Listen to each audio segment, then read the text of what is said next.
Is Tal on?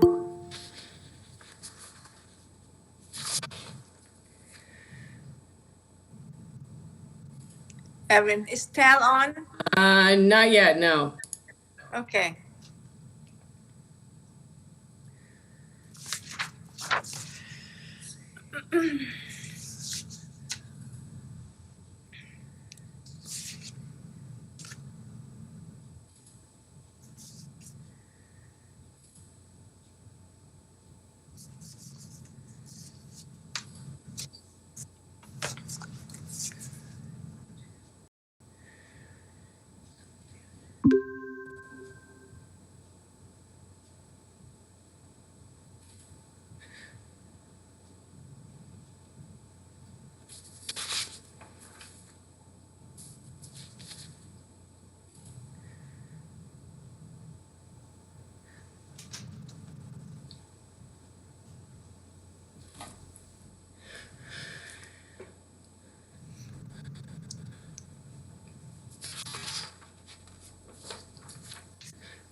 Where is everybody? They're coming. I'm having difficulties with this stream again.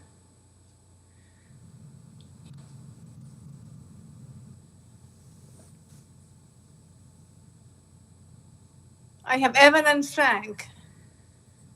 Yes, I'm here. Okay. I'm here as well. Okay.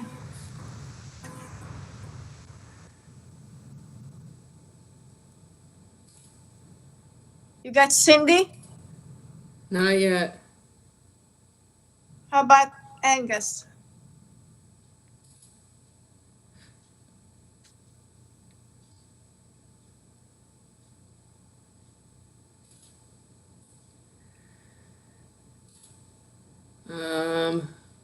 Let's see.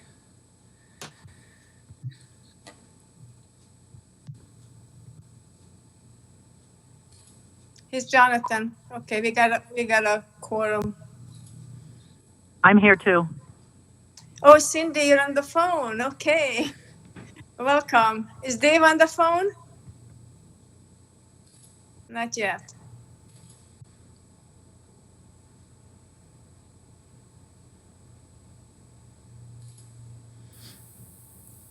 Yeah, it's not letting me stream.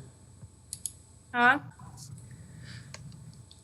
I don't know what's going on with the YouTube stream. It's not working. But the Google Meet does. Yeah. But So lots of people had the Google Meet address. yeah, the public doesn't even have the YouTube stream, but they still wanted me to do it. So, but it's not. It still says there's not enough video strength to maintain a stream. So That's our great internet. Yes. we just updated to the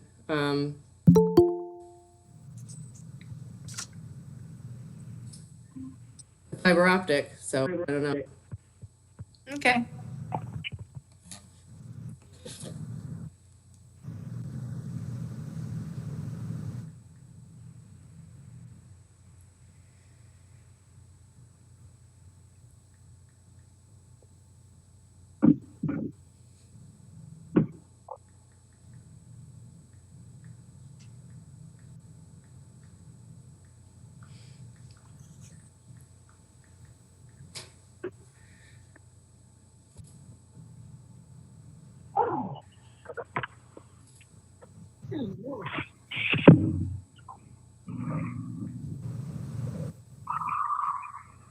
Okay, Angus is here. Okay.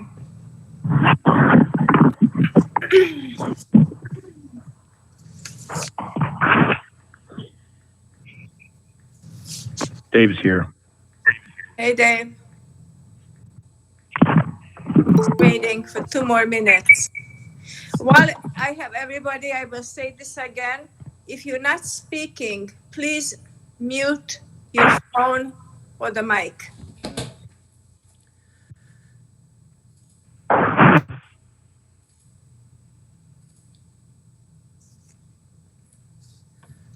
Denal just came on. I just sent him a text.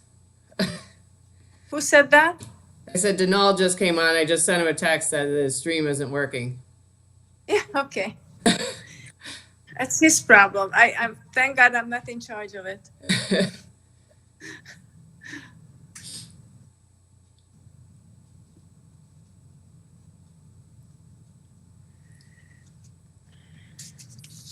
Hello, everyone.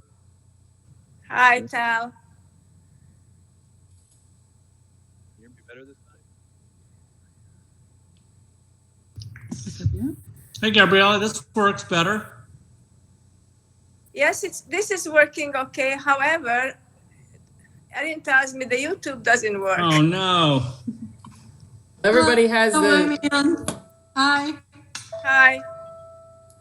Well, we're just going to mute because we're silent participants here, but thank you for admitting us in.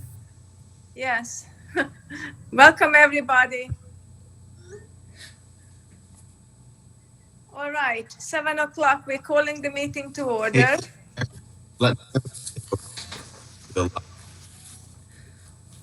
Please mute your mic or your phone if you're not speaking. This is a meeting via Google Meet. Welcome again. We have a roll call from Erin. Do we have a quorum? Yes. Hang on, I muted. Yes, we have a. Okay. You muted that. Okay, we have a quorum. All right. All right, so we have that. The first item of the day, or the evening, I should say, approval of the April 14th meeting. Has everyone read the minutes? Yes. Yes. All right. May I have a motion? I motion. Second. Second. Okay. All in favor? Aye. Aye. Okay. All right. We have land use attorney Tal Rapplier online with us, and we have members of the public, mostly who I assume live on Shaker Museum Road. We have Mr. Clark also on the channel. Welcome, everybody. The next item is communications. Erin, do we have any communications? No, No? nope. All right.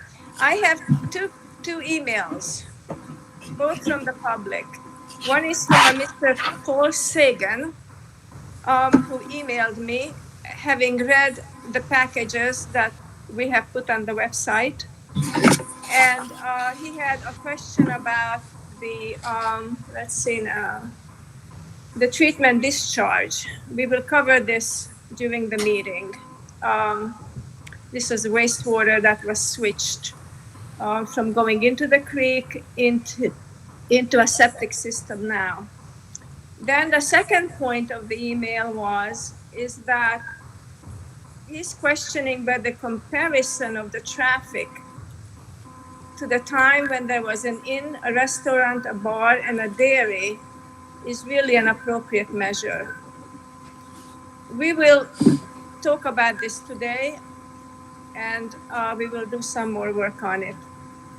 The similar email came from Ms. Carol Stigmeyer, again to the same 2 points.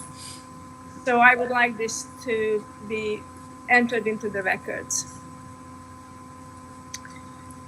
So for the application of Silver Brothers Distillery, which is the review of today, we have received the following. We have response to the planning board questions, and those responses take up 45 pages from the applicant. We have a response to the traffic review, and that was 8 pages. Then we have some progress that we've made since the last meeting in April. First, the planning board has had several site visits in small groups, observing the laws of New York State with social distancing. I have also requested the Chatham Highway Superintendent to visit Shaker Museum Road, and he did so. Then I have initiated small group discussions with the planning board members and the land use attorney, Tal Raplier, regarding the materials that were submitted, including hiring an independent engineer for a review, and also some discussions and escrow payments. We will cover these points later. The change from last month's plan, as it was submitted, is basically the wastewater treatment from a subsurface discharge into a septic system. And this will be covered as well. So at this point, I would like to invite Mr. Greitzer to give his expanded overview, which he did in writing, but I would like him to speak to the topic, and then we'll go and review the answers. Matt? Great. Thank you, Gabriella.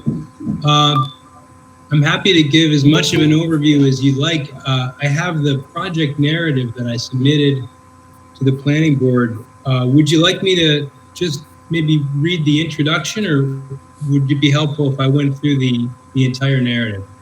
Well, give us the essence. Read the introduction and just give us your intent. Great. Well, I'll start with the project overview. So, and I'll just read, I don't have a teleprompter, so you'll forgive my eye contact goes back and forth. So from the narrative I submitted, if you haven't read it, the goal of this project is to create a craft farm distillery producing premium aged rye whiskey. It reflects the unique character and beauty of Chatham and Columbia County, and supports the Hudson River Valley's development as the premier rye whiskey producing region in the country. The distilleries will operate as a grain to glass producer, growing the vast majority of all grains used in production on site, harvesting and milling grains, and controlling all aspects of production, including fermentation, distillation, and barrel aging. Our main product will be aged rye whiskey, some of which we will make under the Empire Rye designation, which is a specific designation for New York State rye whiskey. We may also produce a single malt and a 4-grain whiskey to augment our product line, but our main focus will be rye. It's our intention to produce a rye whiskey that will rank among the best in the world and that many rye drinkers may call their favorite. The scenic beauty of the site goes hand in hand with the product, and we plan a small tasting room on site to market the product and allow guests to experience the production facility and surrounding the farm firsthand. The site planned for this project is desirable for several reasons. First, it contains approximately 70 acres of tillable acreage, which is suitable for the production of rye and barley. Second, it contains existing structures and infrastructure, which will support the distillery operation, including driveways, ample parking, and current buildings, which will aid in build out. It also contains several high-producing wells with sufficient water supply to just support distillery production. And it was previously a commercial cheese-making operation with a sheep farm adjacent to an active inn and restaurant, which was affiliated with the cheese-making operation, which had a traffic footprint considerably greater than is contemplated in this project. So the working name for the project right now is Silver Brothers Farm Distillery. We will likely not go to market with that name, but it was the one that we're using for the project right now, and we'll pick a suitable brand name that's appropriate. I'll pause there, and Gabriella, I'm happy to get into any more detail that you think is relevant from the narrative.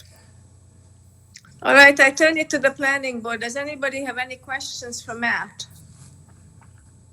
Matt, this is Angus, and I'm wondering if you could get a little bit into how this complies with the Ag and Markets guidance, and how are you going to handle cropping and so on?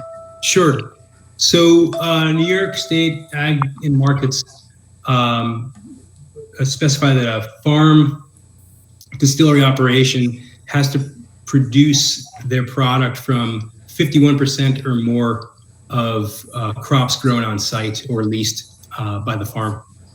So for this particular production volume, our volumes annually are 5,000 9-liter cases. We can produce about 75%. I think the number I calculated is 77% of our production we can meet with on-farm grain production. So the rye and barley that we'll grow on site. Production's variable, so bushels per acre can vary based on the season. I used a fairly conservative estimate in what I submitted, and with about 3/4 of the production coming from on-site grain, the rest being fulfilled with off-farm grain, we're well with over that 51%. And I'll add to the rye is a crop which can grow in a lot of different environments. Barley is a harder crop to grow. It needs the right soil conditions for that. The soil here is excellent, so we have very good land for this project.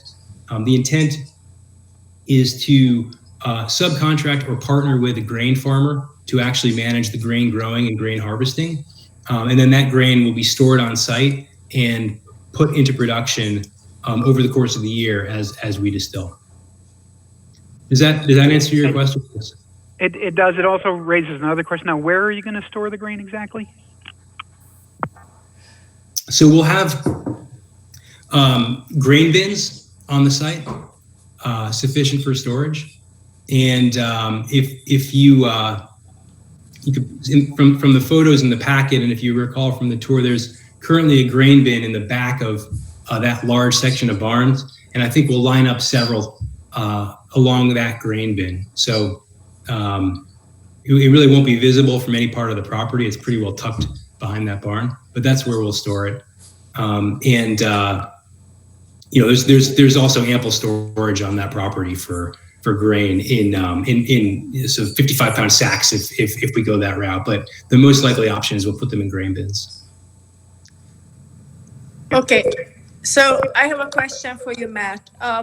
Tell us a little bit about the timing. Are you planning to plant anything this year? I read about the cover crops, and I got the impression during the site visit that your first harvest will be probably next year. Is that correct?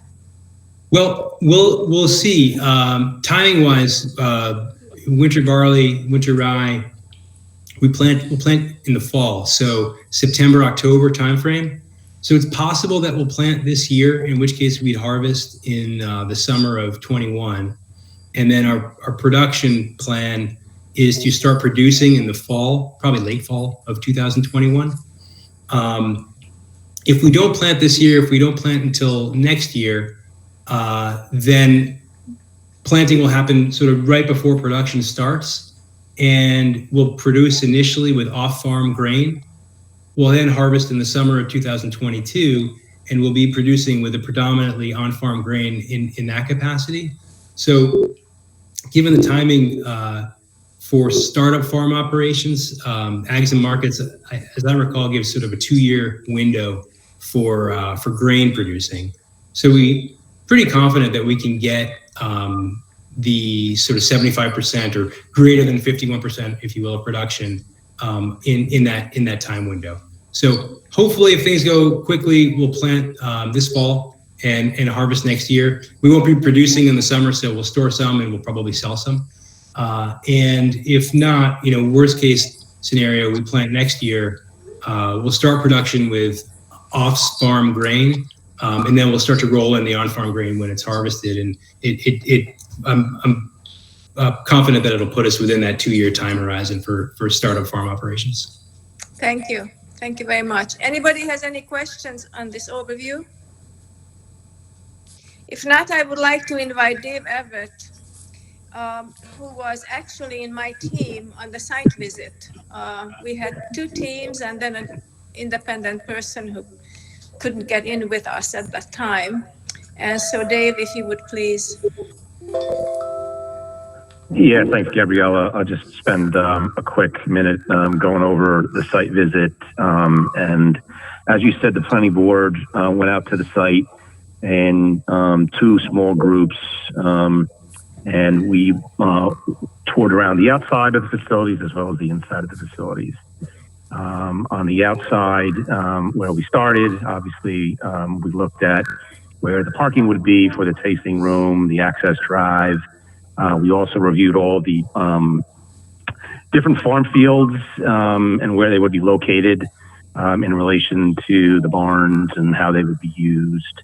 We also looked at the location of the on-site septic system as well as the greenhouse or the lamb barn, or whatever you want to call it there, near where the septic system is going to go.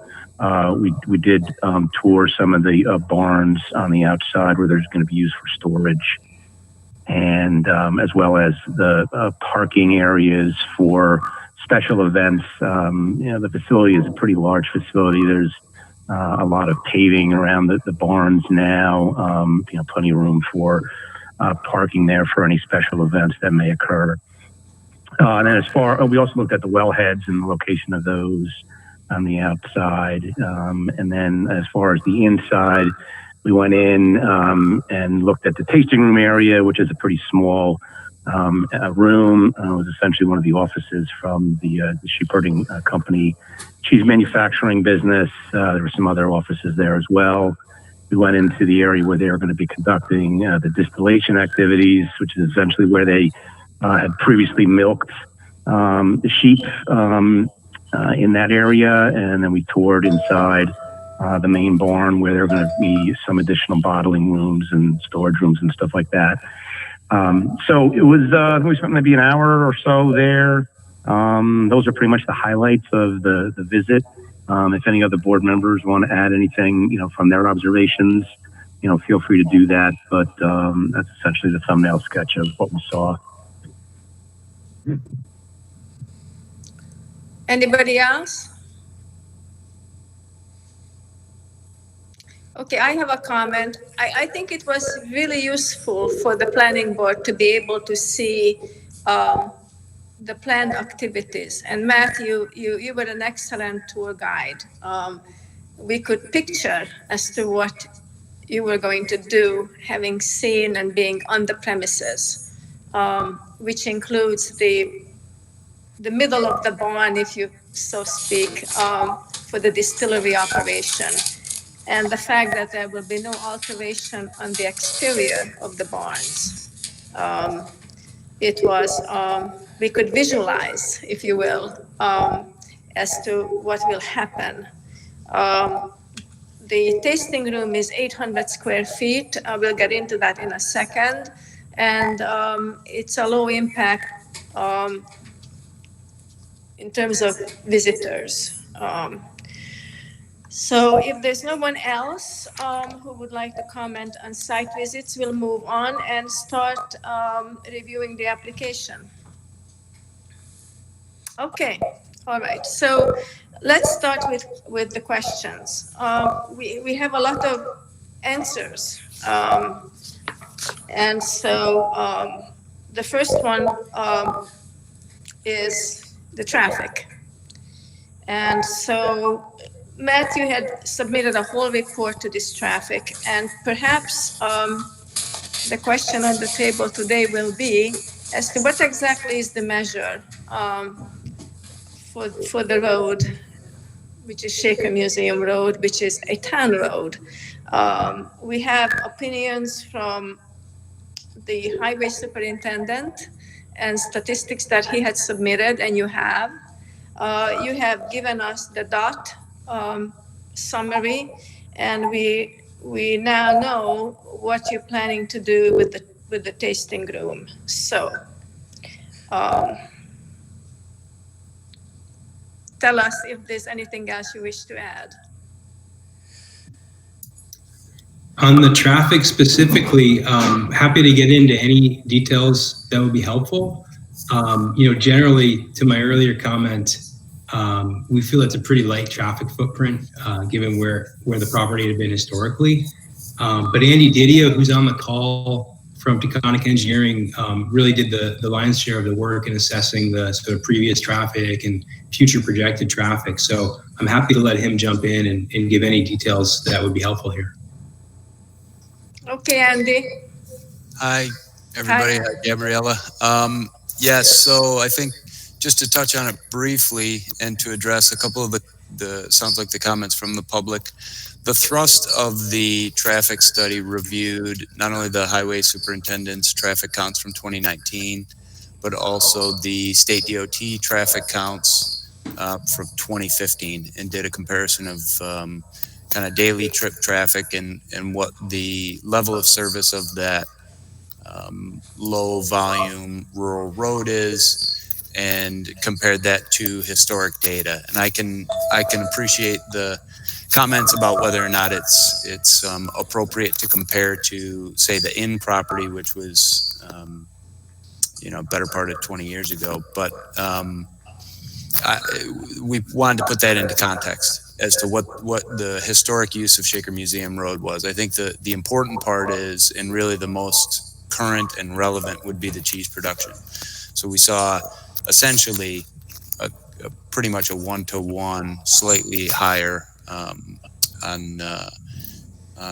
a normal day, but between 66 and then 70 and change traffic trips, including employees and then the tasting room. So essentially a 1-to-1. But then also when the creamery was in operation, they had several weekends all summer long where people could come and visit the farm, buy cheese, have picnics, as we outlined. And that really, those traffic days are comparable to that of the kind of special event days that the marketing days that Matt's proposing, which would happen twice a year. So I think that's really kind of, without getting too into the nitty gritty as far as trips and employees, that's kind of the takeaway. It's that Shaker Museum historically has had a much higher level of service, and really the day-to-day will be similar to that of the day-to-day of the creamery.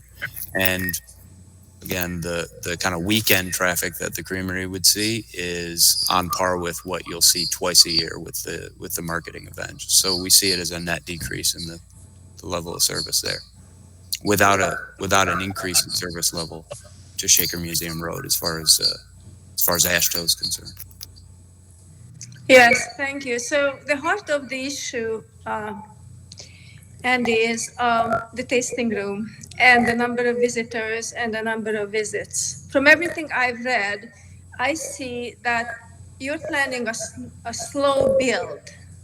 In other words, you're cautious, you want to work up to a good product, and then you wish to invite the public to taste it, which is your marketing arm. So the number of people who will visit is included in the report.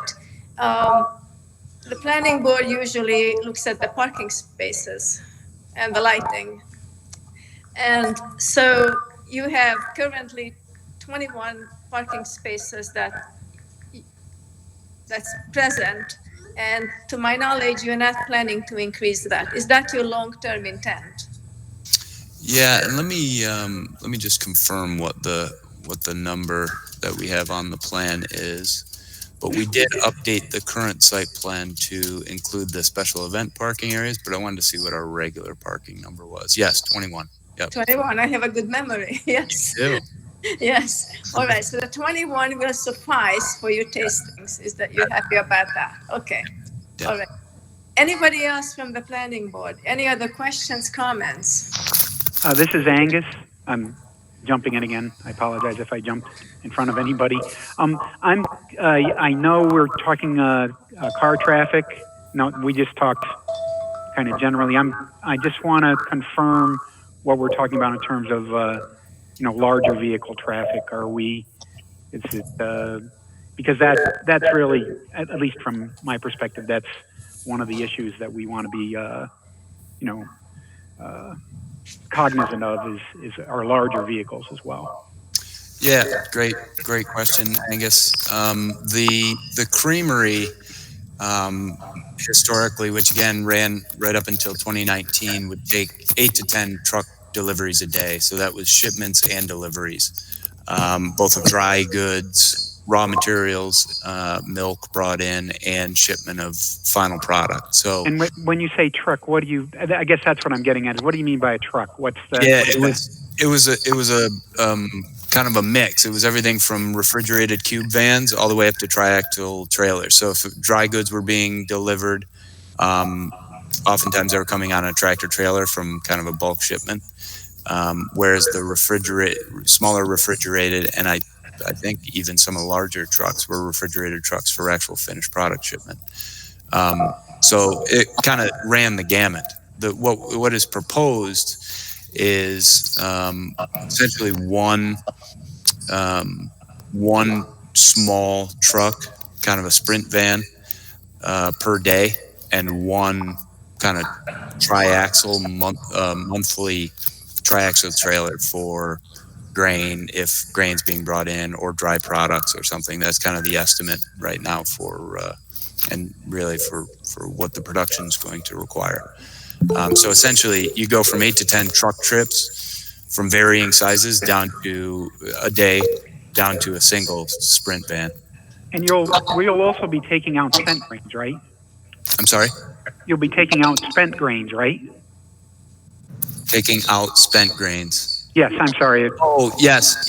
As far as spent grain after a still process, yeah. Typically, Matt can probably speak to this, but typically those get put into totes and then accumulated, and then maybe you'll see that once or twice a week would be a farmer come and pick those up. So low volume. That's right, Andy. I mean, the spent grains usually will be put into sort of a grain, so plastic, a reusable grain bin, and then put it either in the back of a pickup or trailered on the back of a pickup. So you put 3 or 4 of them on a trailer, kind of like a hay bale trailer, probably once or twice a week.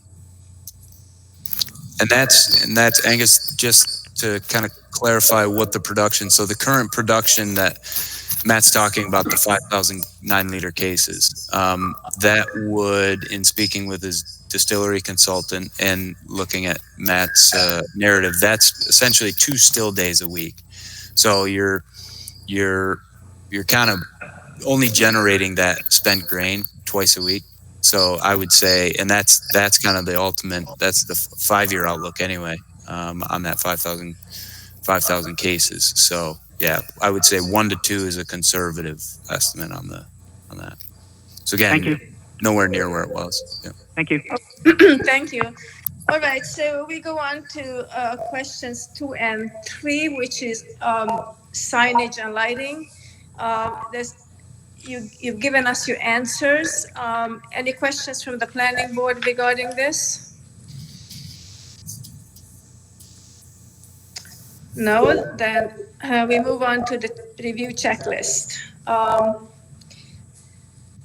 Landowner's name's been done, corrected. Contours are on the map. Public water supply. Angus, do you have any questions on that? I do not. Again, that's going to be essentially the purview of the county. So we'll be looking to them. Right. And all right. So is water usage, etc. Okay. Wastewater treatment system. Andy, you want to comment on this for us? Sure. So we, since our last meeting, we went out and conducted some field investigation in the area on the updated site plan. So on drawing C102, you'll see the proposed absorption field area, absorption bed. We did deep test and perk test investigations in those areas for subsurface discharge after reviewing the the site a little closer and some of the challenges talking with the DEC about a surface discharge, it didn't seem to be the best option. We've got great soil out there, and kind of a perfect little spot to establish subsurface discharge. So the intent is to utilize a wastewater treatment plant that is an MBR system, but kind of a small package plant for the distillery waste that will be housed behind the barn one, partially behind and partially within. So an underground tank, and then some bioreactor silos, and then within itself to the east would be the membrane reactor, and then it goes up outside subsurface. So it's all underground. Sanitary waste for the tasting room and the office space would be a separate component. It's better for the wastewater treatment plant and preferred, and actually preferred by the DEC. And then just on the barn 3, the food production that currently goes to an existing absorption field to the south, to northwest of barn 3. So we intend to utilize that, pull the production water off of that and combine it with the wastewater system, and only send sanitary to that existing field. Thank you. Does anybody have any questions? If not, I'm calling on Frank Heimbach. This is a good time to talk about the Land Conservancy. Okay. Let me start by giving a little background that in our April 14th meeting, I'd raised questions about the sewer system originally on the plans at that time, which showed a discharge to the Kinderhook Creek. And my comment was in part that it appeared to be in conflict with what was stated in the document produced by the Land Conservancy. Subsequent to that, at our tour and in subsequent documents, the sewer discharge to the creek that system has been changed entirely, such that it's all going to be self-contained on the site. And in our package, there's a letter dated May 4th talking about how the Columbia Land Conservancy now sees the discharge as not going to the creek, being self-contained, and it appears to be in compliance with what the Land Conservancy had asked originally. So based on the updated plans and the comment back from the Land Conservancy, it appears that the changes that they've made are fully in line with having an on-site containment system. So I think they've met the requirements that we had put forth in that question. Thank you, Frank. Any questions for Frank or Andy? Okay. All right, so we go to question number 6, 7, 8.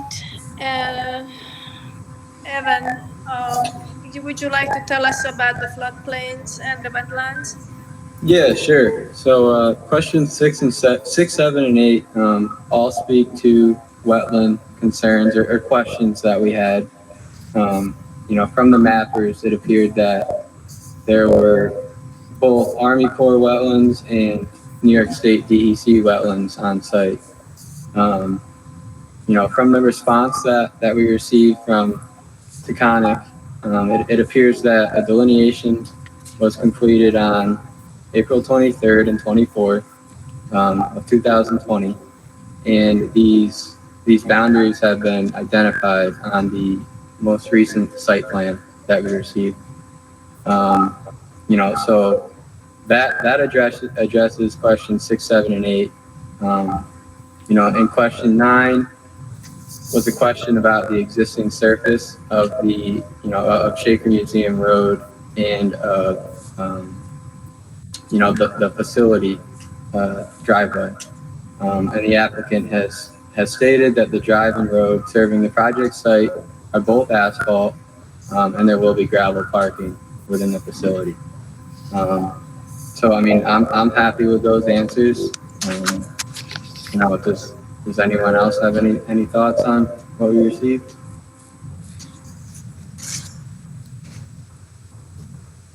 Thank you. Okay, we go to question 10, which is fences, signs, and lighting. You've all seen the pictures. Are there any questions for Matt on those?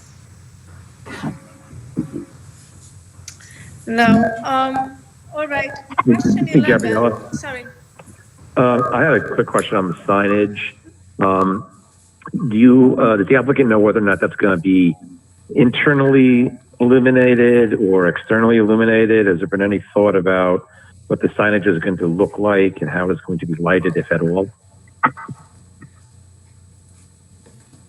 Well, in general, and not knowing that much about signage illumination, the idea was to keep it in character with the current sign. At the entryway, there's a modest sized wooden sign identifying the chief. And I believe it's externally illuminated. So we would do something similar size, similar style. For the signage on the buildings, I think we had a small sign for a tasting room, and that would also be externally illuminated from the current lighting on the property. Okay, thank you. I'm going to skip question 11, which is the Williams house. We will cover this under the seeker. Changes to bar number 1, which is not question number 12. During our site visit, we had a good impression as to what's happening. Does anybody have questions for Matt? No. Okay. Question number 13, the grading. We have the answers. We've covered the operation of the distillery and the tasting room. We have an entire write-up on the distillery itself. So rather than read the report, does anybody have questions on the distillery?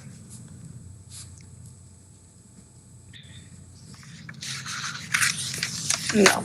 Okay, thank you.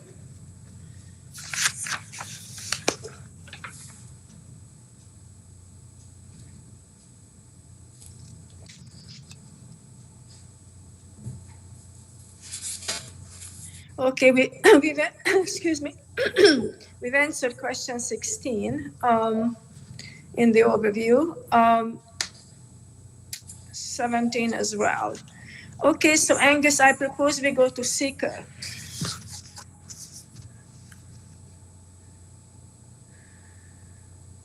Okay, and for seeker, I believe the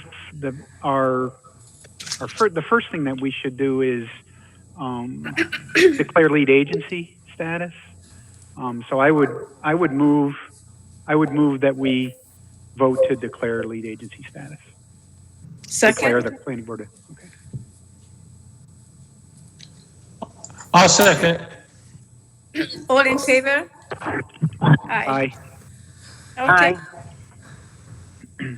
And then the next I would propose that we say that this is a type 2 action, in that it is, it's an ag. Well, let me say first, this is, presuming that as the applicant has said that they're going to meet the ag and markets guidance for this to be considered an ag operation, that this would be a type 2 action because these are agricultural practices. In which case we would normally that would be the end of our seeker review. But I mean, just because it's good practice just to make sure we look at these things. And so I did anyways, go through the short environmental assessment form and there's 11 questions, and for pretty much every one of the 11 questions, I would recommend answering that there were no moderate or large impacts that would occur from the project.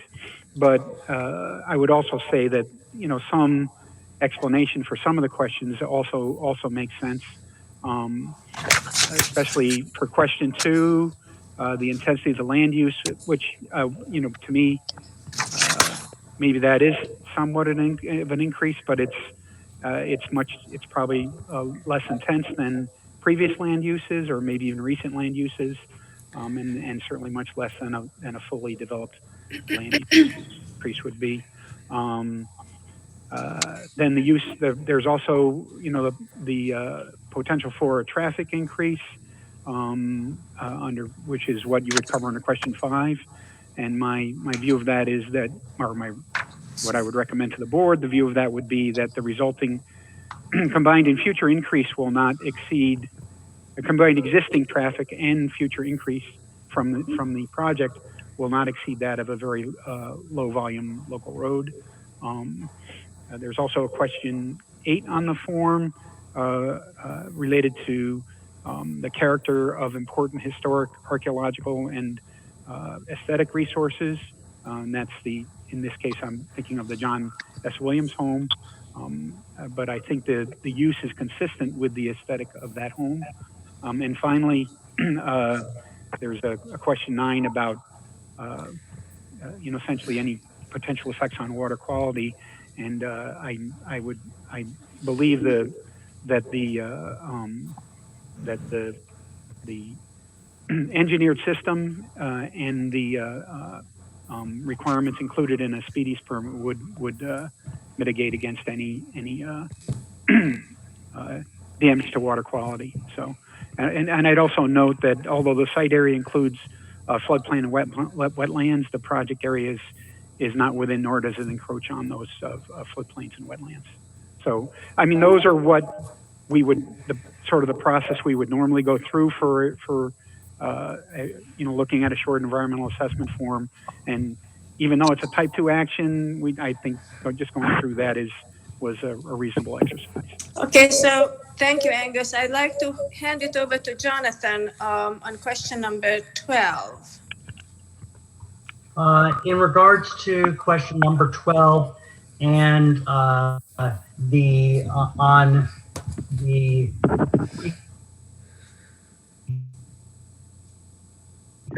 question, I think that we should move to consult with State Historic Preservation. Not that I think that they're going to have an issue, the findings, but I believe in good practice, we should refer it out to them to just dot our I's and cross our T's and make sure that we're not going to have an issue down the line. My understanding is that it would be something that would have to be done under DEC. And in speaking briefly to Angus, I think it's something that we can consult with fairly quickly and not hold up the process. So, Angus, would that be your take? Yeah, I think it seems likely that DEC would do it. And if we start the process, it would be something that, even if we don't finish it prior to our completing our process, it would be something that would be, on the table for DEC as they go through their process.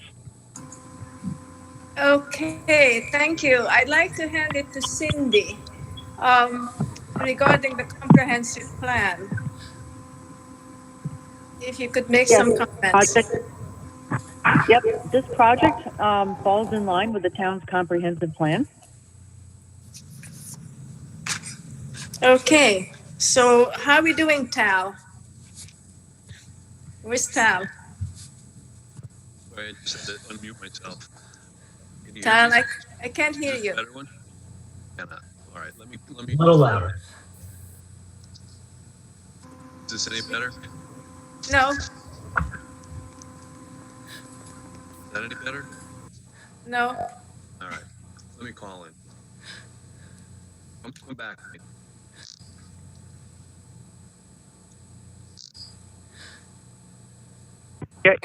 Gabriella, Yes. and I think you have this on your agenda, but I think it's worth mentioning that and certainly for me, as I went through my review, there were some things in there that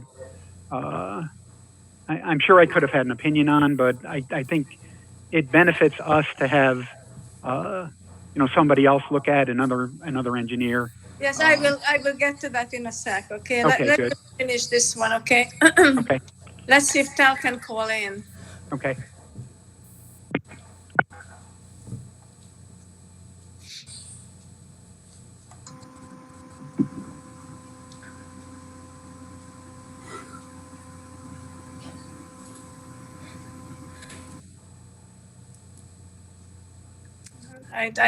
Erin, do you have him? No. No. All right. So one of my questions was, we need a motion for this, right?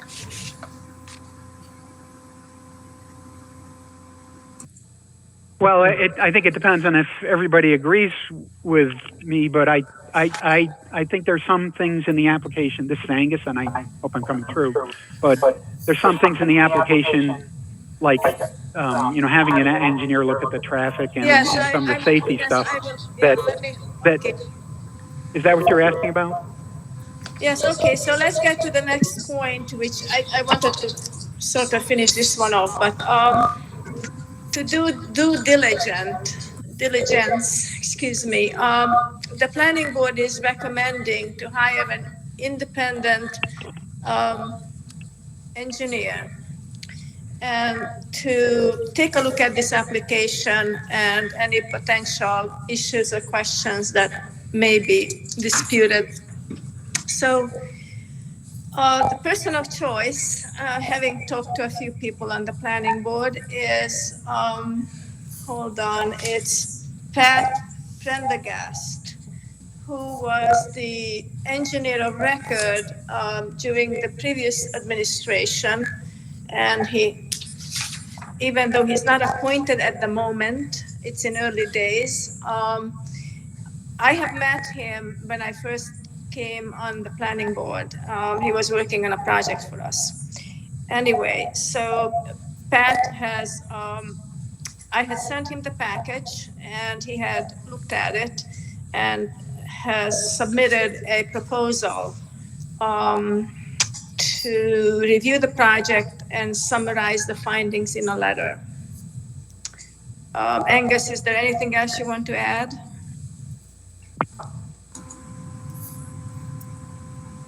Can I add something, Gabriella? Yeah. If we do decide to hire Mr. Prendergast, I think we should take a minute to identify a few items that we would like support on specifically. Rather than taking a broad stroke over the entire application, I think this would be beneficial to the board, and there could be potential lower costs on the applicant side. Okay, let's hear from you. What is your list? Maybe he takes a look at the traffic study, in a little bit greater detail, to confirm those numbers, and maybe the potential for any other permits that we might have missed, that would ultimately be a condition on this project. How about the water supply for the fire code and the fire study? Since I'm not an engineer, I'm grappling. Yeah, I was going to mention this, Gabriella. I mean, the applicant sent a pretty detailed memo, which I believe was from probably a fire protection engineer. I think our engineer should look at that because the facility will require fire suppression, including sprinklers. One of the questions that I had when I was on the site visit is, are the existing wells that are there now enough to supply water for the sprinkler system and the fire suppression system in the building, or are they going to have to put in a supplemental tank?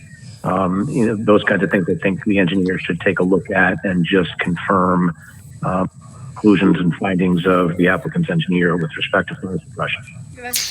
If I may, Gabriella, just address the fire suppression. The memo that was provided was from Mr. Greitzer's distillery consultant, who's got an in-depth history and experience in establishing distillery projects and really what the hazard classifications are for the storage of certain percentage of alcohol and that sort of thing, and how the code applies to those. In the grand scheme of things, and I appreciate Evan's point that it does make sense to kind of target, I think, because we had talked about some of the permit things in the technical review. A lot of that's outside agency review, but the traffic certainly makes sense, and then outstanding permits. But on the fire suppression side, that's really a building code issue. It's not particularly relevant to site plan review unless we needed some sort of water tower. What I can tell you is that the tasting room and the distillery itself will be sprinkled, either by code, which is likely based on the code references provided, but also by the applicant's desire to sprinkler the tasting room and the distillery space. So again, that's a building code issue that arises. Whether or not the wells, I mean, we've done a project that had a well yield of 5 gallons per minute, and we put fire suppression in, and you do that by supplemental storage. And so because we've got so many buildings on the property, because we've got interior space directly adjacent to the distillery space, if we need supplemental storage, which is possible, again, that's something that is designed during the construction document and design development phase of a project, where typically it's a design build with engineered review, submissions of fire suppression design from the fire suppression installer construction company, and then it's reviewed and approved by the engineer of record. So it's a little early to jump into a fire suppression design, if you will. And it's also, again, a little bit outside your normal site plan review as far as what's required in the town. Yes, thank you. Yes, I understand. Initially, the comment was, is there enough water? And that's where this whole thing originated, Gotcha. which is definitely our job. So, Yep. Evan, you're okay here? I mean, the only thing I would have to add to that is, if it was determined that they did need storage on site, assumed to be exterior storage of water, and it wasn't on the site plan that was voted on, they would have to get a, site plan modification approval, or there's potential for that before a building permit is issued. And I appreciate that, Evan. I think given the challenges of the Northeast, having the exterior storage is out. It would be an interior space that would be a conditioned space to keep it freeze protected in the event, right? So that's a great point. But any supplemental storage we have would be housed inside. Okay, thank you. Did Tal ever get back online? Gabriella, can you hear me? Yes. All right, is that better? Yes. All right, good.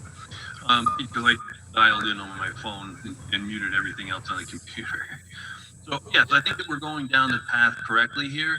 It was my recommendation too that we do that sort of parallel seeker review, even though we didn't do it and don't have to do it. It's a very good idea because it's a great way and a great tool to look at the potential issues and discuss them and eliminate them. And I think that we're going through this process well. Yes. So, Tal, help me out here. Do we need to vote on this to engage the engineer? Yeah, I think it's a good idea. Okay, may I have a motion? In what capacity are we engaging? Are we asking him to take a look at the entire application? Well, he needs to read the application. We can highlight the areas that we would like for him to comment on. How's that? I'll make a motion. Okay, second? Second. All in favor? Angus, second. Yeah. All in favor? Aye. Aye. All right, motion passes. All right. Next is we need to set an escrow. So the escrow map will cover the legal charges because we will have to have a resolution at the end of this process. And it will cover the engineer's fees, which is hourly $150. So it's everybody understands. So let's discuss the amount of escrow that we need to ask. I think I have some proposals here for $3,500. Any comments from the planning board? One thing that I will say is that that 3,500, if we don't spend it all, and certainly I'll be as conservative as I can with it, and I know Pat will do the same. If there's anything left over, it gets refunded.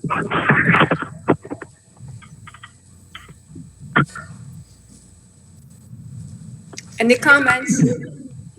Yeah, I think we should make it clear that the 3,500 is not a cap. It's just an estimate at this point. Is that not correct?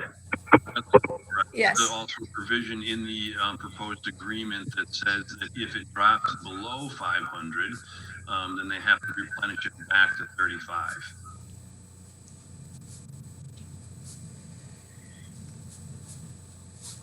Okay, what is your suggestion? Is that for me? Sorry? Yes, I think 35 is the appropriate number. okay, all right. Do we need a motion for this, Tal? Yes, please. May I have a motion, please?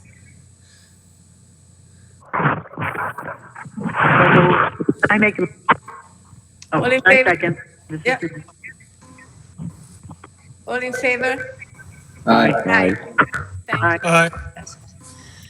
All right, so we come to the crucial question of the evening. Is the application complete? We've covered a lot of ground here. We have a lot of answers.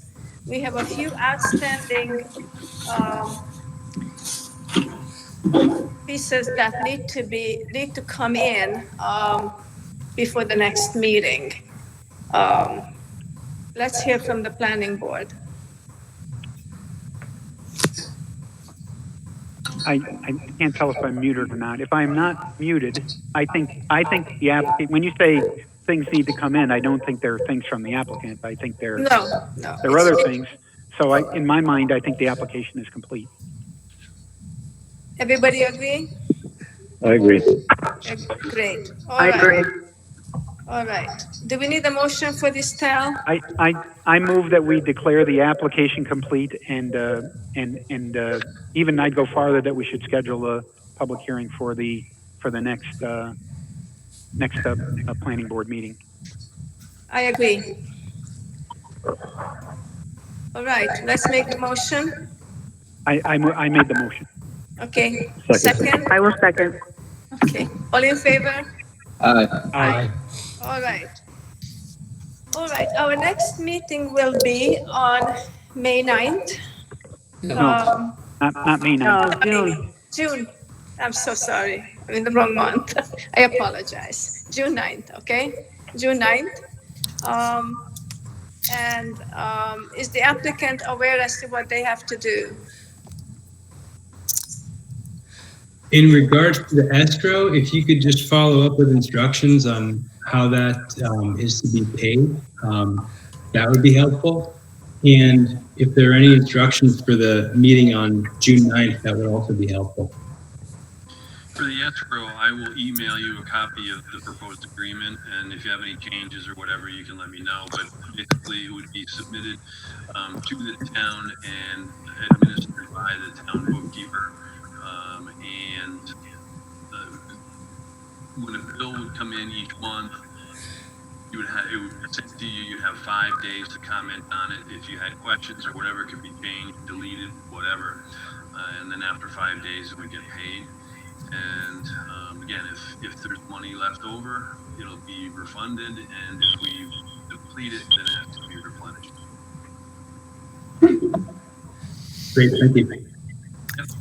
And I think just on our side, as far as Pat goes, I'm sure he's going to want to walk the site, so I'll coordinate with him to do a site visit and the Thank owner to get him out there and walk the property.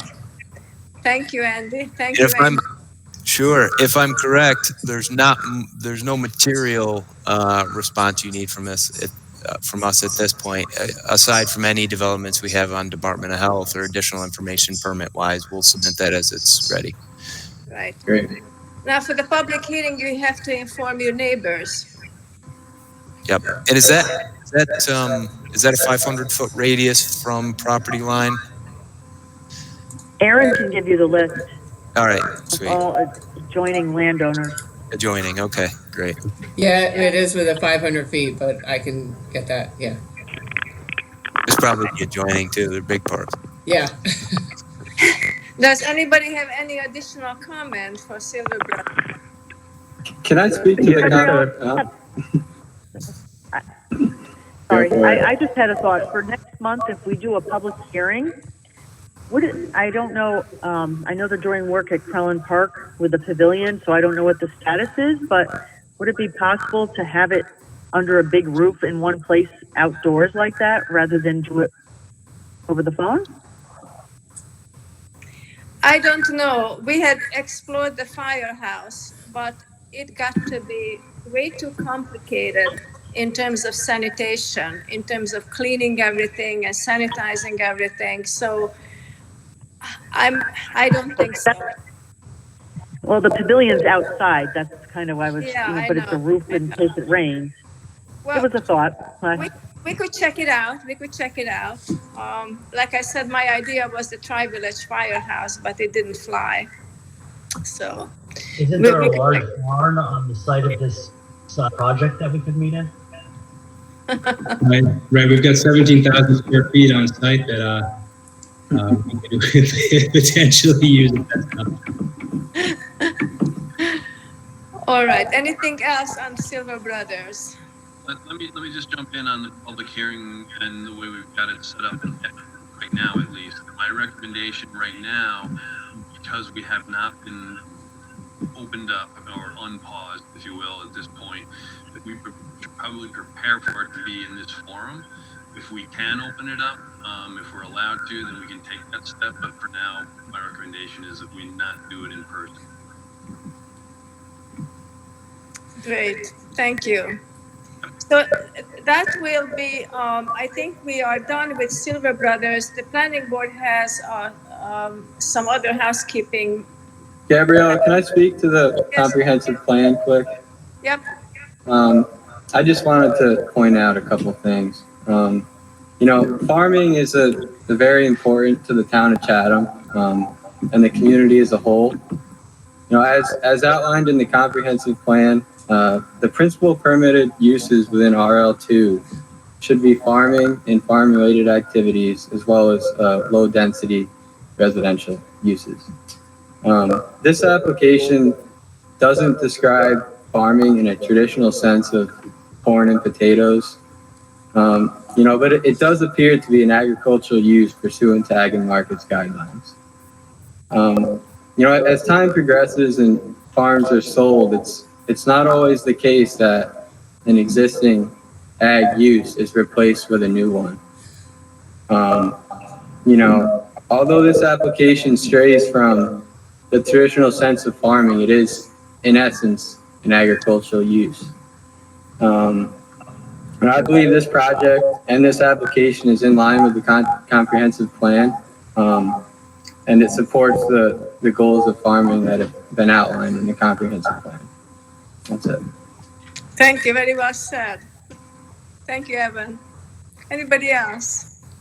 Yeah, Gabrielle, I just wanted to have sort of an understanding about the SECRA process. We went through the part 2 of the EAF, which I think was very helpful. But my assumption is that we won't finalize this or come to sort of a conclusion or finding on part 2 until we have gotten the engineer's report and we've heard from members of the public, at which point then we would finalize that at the end of the process. Is that generally the understanding, or is what we did tonight going to be it? Well, let's see what happens. Well, sorry to cut you off, Gabrielle. If you're a type 2 action, it ends there. Once you deem it a type 2 action, it ends there. So you don't go through seeker. We went through the questionnaire as a kind of a environmental impact consideration, but you don't actually issue a negative declaration because it's exempt from seeker. That's correct. Yes. I can't tell. Am I muted? I guess I'm not muted. I would also say, I think you'd have to look at the town code, and I believe the town code requires that seeker be addressed before declaring the application complete, and so that's kind of why we do it that way. We've done it by the book. Yeah, I agree with Andy's assessment of this, but I also like, as a sort of boot and suspenders way of doing this, that we say, even if it's not a formal resolution, but we say that if this were an unlisted action, we did do this seeker review, and if it were something that we had to make a determination on, we would issue a negative declaration. That way we've done the whole step, even as a backup for it. So to come to that conclusion, it seems to me that it would be more appropriate to come to that conclusion after we've gotten the engineer's report and listen to input from members of the public. Well, yeah, because then you've got a further background for making that semi-determination. And I agree. I 100% agree with you, Dave. It's just the way the town code is structured is a little clunky. No, I think it's fine what we did tonight. I think it was definitely appropriate. I'm just trying to understand, where we finalize this, given Tal's advice, and it sounds to me like we finalize it after the public hearing and we get the engineer's report and any other information that we, get submitted by members of the public. Yes. And these meetings are structured to get you to that point. So we've done all the pieces for the next meeting. All right, anybody else on Silver Brothers? If not, I'd like to thank Matt and Andy and everyone else who's involved with it from the applicant side for a very good job and very extensive reports, which took me all of last weekend to read. But we appreciate your involvement and your dedication to this project, and thank you. So the planning board has a few housekeeping items here to discuss. So Angus, you want to talk about Saba? Yeah, I sent around what I would propose as the site plan for Saba that would be go to public hearing, and I'm hoping for the agreement of the other planning board members to send that to the applicant and to put it on the website for the hearing. So have you all seen it? Yeah. It just came through this afternoon. I just read it. Well, to be fair, it came through initially a month or so ago, but yeah, okay. or 2 months ago. Yeah. You want me to throw it up on the screen? Yeah.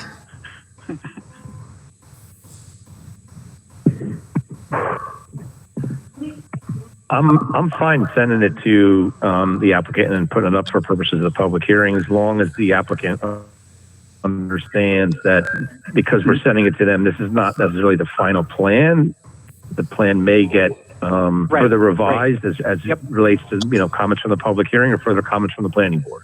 Yep, it's a draft. Were there any other outstanding items? I don't have the file at front of me, I'm sorry. The water. Yeah, I think it says on here, the water. Does There's a it? condition Right. on here. Yes. I'm pretty sure it says it. It says they have to put up signs and can't use the water for drinking. About the bottom. yes. All right, they've been very patient. Is it on there? I can't, it's a little small on my I screen. don't think it is. I don't see anything I don't about the think water. I think that was in just in an email. Okay. I can add it to this. I mean, I don't know that it has to be on there, but we can, as the application progresses, we can add that. I think it should be on there. My view is, I don't know. It was an oversight on my part. He didn't have a problem with it. Right, when we spoke to him, he didn't have a problem with it. Okay, yeah, throw it on. Okay, so, Mr. Yagubi and Mr. Kostrova need to be notified that they're up for public hearing in June. Erin, could you email them? Yes, I will. Because they're anxiously waiting. And also, I think you should include as to what format it will take. Most likely, we will be on the Google Meet, Right, yeah. okay? And so that they are prepared. I don't remember where we left it with them. Did they send out the notices to the neighbors? No, because they were waiting to hear from us about the public hearing. So I'll let them know on Thursday that we're gonna do it in June and they can send out the notices. Well, they'll need the Google Meet link, so I can create that, probably this Yes. week or next week and give it to them, so. Okay, so Thursday for sure, okay? Yeah. And do they owe us anything else? Is there anything else that we're waiting for? I don't think so. I'll double check, on Thursday, but I think they had sent everything in. All right, so we will have 2 public hearings in June. Are we planning on a virtual public hearing at this point? Yes, yes, we are. I understand, That's my recommendation. yes, I understand that the planning board at Ghent had over 50 people on a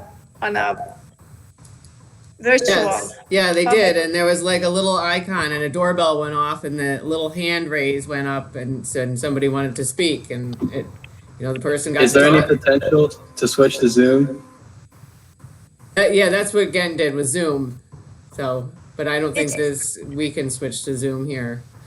Right, It's not our decision, Evan. I get it. Okay. All right. Zoom's great. All right. That's all I gotta say. Okay. Is there anything else, Erin, that we need to talk about for next for June? Is there anything else? Not that I can think of. Anybody else on the call here? All right. So let's touch base next week. Hopefully,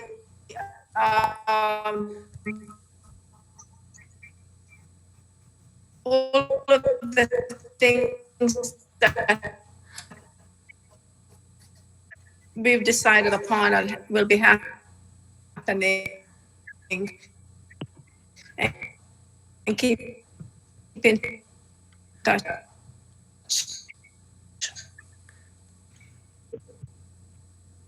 Okay.